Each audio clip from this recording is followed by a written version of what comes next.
तो देखिए, कोरोना जिस रफ्तार से बढ़ रहा है उससे तो यही लग रहा है कि आने वाली लहर अभी थमेगी नहीं। एक्सपर्ट भी यही मानते हैं कि कोरोना का पीक फरवरी में आएगा।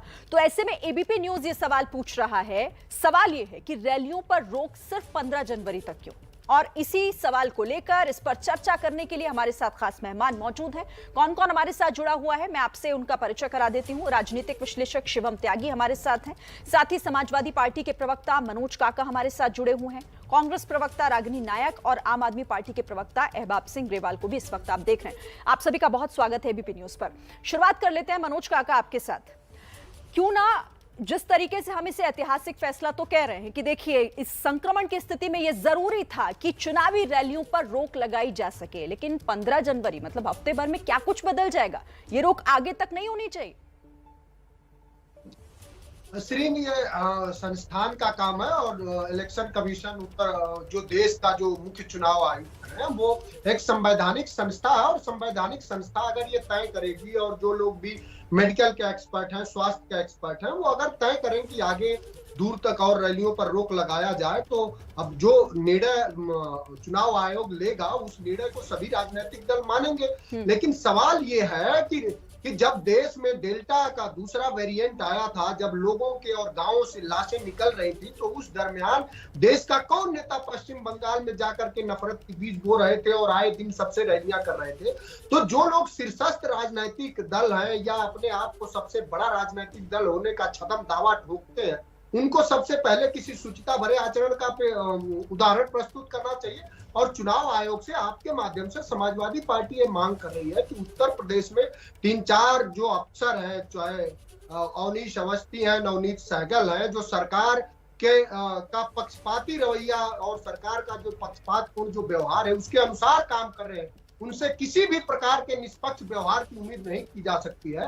आपका चूंकि एक बड़ा मंच है, तो समाजवादी पार्टी ये मांग करती है कि ऐसे अफसरों को यथाशीघ्र हटाया जाए और समाजवादी पार्टी संवैधानिक जो व्यवस्थाएं हैं, जो संवैधानिक महत्व है, उसको मानने वाली है। और अगर चुनाव आयोग कोई निर्णय फिर लेता है तो समाजवादी पार्टी को स्वीकार्य होगा, मान्य होगा। ठीक है रागिनी नायक, ये आगे बढ़नी चाहिए तारीख या नहीं? 15 जनवरी तक ही रोक क्यों? क्योंकि कोरोना का संक्रमण जिस रफ्तार से फैल रहा है वो तो यही कह रहा है कि स्थिति अभी तो कंट्रोल में नहीं आएगी। शिरीन, कल चुनाव आयोग ने अपनी प्रेस वार्ता में 2 महत्वपूर्ण बात कही। पहली बात तो ये कि संविधान में उद्धृत जो लोकतंत्र की मूल भावना है उसके अनुरूप चलते हुए देश में समय पर चुनाव करवाने चाहिए।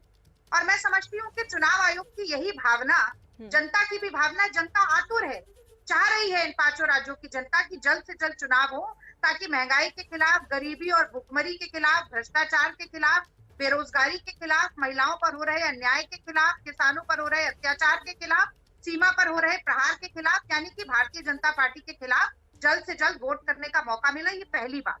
तो चुनाव आयोग और जनता एक ही रास्ते पर चलना चाहती। दूसरी महत्वपूर्ण बात उन्होंने कही कि चुनाव तो हो, पर चुनाव कैसे कराए जाएं ताकि संक्रमण कम से कम फैले और जनता की जान को बचाया जा सके। आखिरकार जान है तो जान है।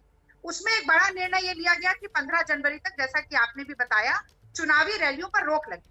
तो मुझे लगता है चुनाव आयुक्त के दिमाग में वही दृश्य आया होगा जब Modi ji super spreader event Bengal में करते हुए ताली बजा रहे थे कि कितनी भीड़ मैंने जुटाई, देखो कोरोना काल में मैंने कितनी भीड़ जुटाई। तो ऐसा तमाशा दोबारा ना हो, ये भी कहीं ना कहीं मंशा चुनाव आयोग की रही होगी। और मैं कांग्रेस पार्टी की राष्ट्रीय प्रवक्ता होने के नाते पूरी जिम्मेदारी से कहती हूँ कि प्रियंका गांधी जी ने ये निर्णय चुनाव आयोग के निर्णय से पहले ही ले लिया कि हम मैराथन पर भी रोक लगाएंगे, हम चुनावी रैलियां भी नहीं करेंगे, क्योंकि इस वक्त सबसे ज्यादा जरूरी यह है कि संक्रमण तेजी से ना बढ़े। और चुनाव आयोग आगे भी अगर कोई ऐसा फैसला लेता है तो कंधे से कंधा, कदम से कदम मिलाकर हम चुनाव आयोग के साथ खड़े हैं। पर 2 बातों का खास ध्यान रखना चाहिए। पहला ये कि जैसे समय पर चुनाव कराना जरूरी है, वैसे ये भी जरूरी है कि हर राजनीतिक दल का संदेश जनता तक पहुंचे, हर प्रत्याशी जनता तक पहुंचे, हर मुद्दा जनता तक पहुंचे। उसके लिए क्या विकल्प हो? क्या छोटी नुक्कड़ सभाएं 100 लोगों की, 200-150 लोगों की जो कोरोना प्रोटोकॉल को फॉलो करें, क्या वो कराई जा सकती हैं? और अगर हम वर्चुअल डिजिटल प्लेटफॉर्म का इस्तेमाल करते हैं तो खासतौर से हेट स्पीच और स्लैंडर, यानी कि उन्माद और नफरत भरे भाषण, जब लाखों फेसबुक लाइव हो सकते हैं, जब लाखों ट्विटर स्पेस और ट्विटर लाइव हो सकते हैं, इन पर कड़ी नजर कैसे रखी जाए कि संविधान की सच में जो मूल भावना है लोकतंत्र के प्रति उसको सुरक्षित रखकर ये चुनाव किया जा सके। इन कुछ पहलुओं पर चुनाव आयोग को जरूर सोचना चाहिए। और मोदी जी जो आज बैठक कर रहे हैं विशेषज्ञों के साथ, मैं लगातार कह रही हूँ, विपक्ष के सभी राजनीतिक दलों के साथ बैठक करिए मोदी जी, सभी मुख्यमंत्रियों के साथ बैठक करिए मोदी जी, क्योंकि चुनाव सिर्फ आपका अधिकार क्षेत्र नहीं है। नहीं, वो तो चुनाव कोरोना में की इस स्थिति को देश लेकर का कर हर रहे हैं ना, राजनीतिक रागिनी जी। दल अपनी राय रखना चाहता है, उनसे बात करिए। ये विशेषज्ञों बैठक और जो हो विपक्ष रही की है वो सुनिए। कोरोना की मौजूदा स्थिति को सुनिए। लेकर हो रही है, चुनावों को लेकर नहीं हो आप रही है। ठीक कह रहे हैं, आप ठीक कह रहे हैं श्री। कोरोना की मौजूदा स्थिति और इस स्थिति में चुनाव कैसे कराया जाए, ये मुझे लगता है दोनों चीजें अब मिल गई हैं। ठीक है, चुनाव आयोग का विशेषाधिकार शुरू हो गया है, पर मोदी जी की भी कुछ जिम्मेदारी है इस देश के लोकतंत्र के प्रति। उसको एक बेहतरीन ढंग से निभाकर एक नया मानक प्रस्तुत करें जो अभी तक नहीं कर पाए। ठीक है।